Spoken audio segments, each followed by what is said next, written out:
I stood in the bus station, awaiting my coach to London.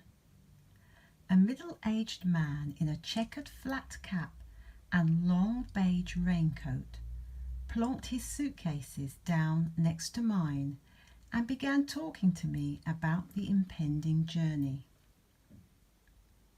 Underneath his raincoat was a smart tweed jacket and trousers that had crisp vertical folds running down the middle, looking so sharp that I'm sure one could use them as a guillotine blade. He had a posh southern accent, reminiscent of somebody who has spent their weekends dining with the Queen.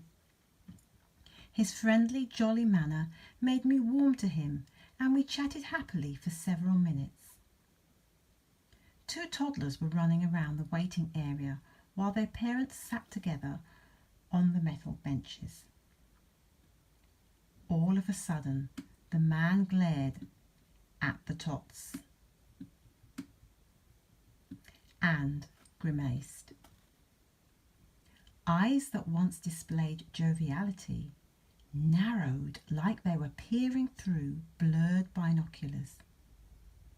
His once mellow tone changed to a gravelly, fearful voice as he leant towards my ear and whispered, "I'm going to wait and see where those children sit, and then choose a seat as far away from them as possible. I hate bloody kids." "You were one once," I mused. "That's why I hate them," he retorted. "I prefer dogs." He is not alone.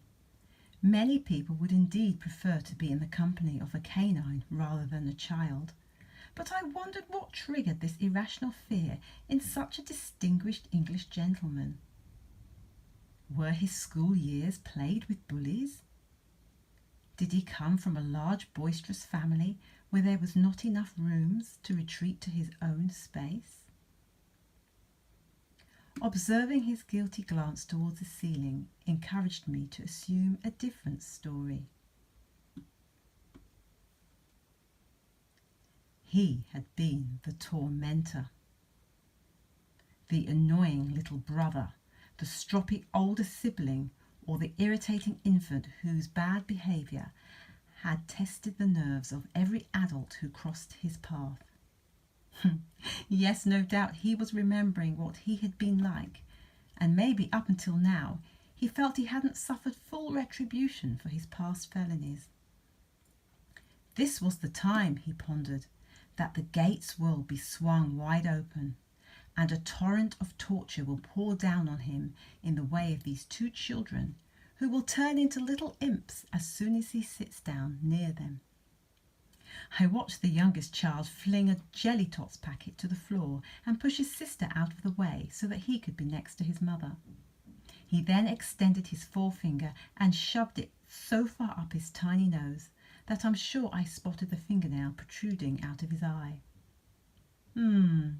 Maybe this man's fears were justified. But people, no matter how undesirable they may be while still in their juvenile years, can reform beautifully. My travelling companion may well have been a tiny terror, but hadn't he resisted the urge to pull my hair, stick chewing gum under the seats, cough in my face and wipe his runny nose across the length of his tweed jacket? He possessed a handkerchief which he used. He possessed good manners which he used also. No matter what negative opinions you may have towards the youngest people of our planet, God loves them immensely and sees the ends from the beginning. He doesn't just see the dross, but the beauty lying beneath it.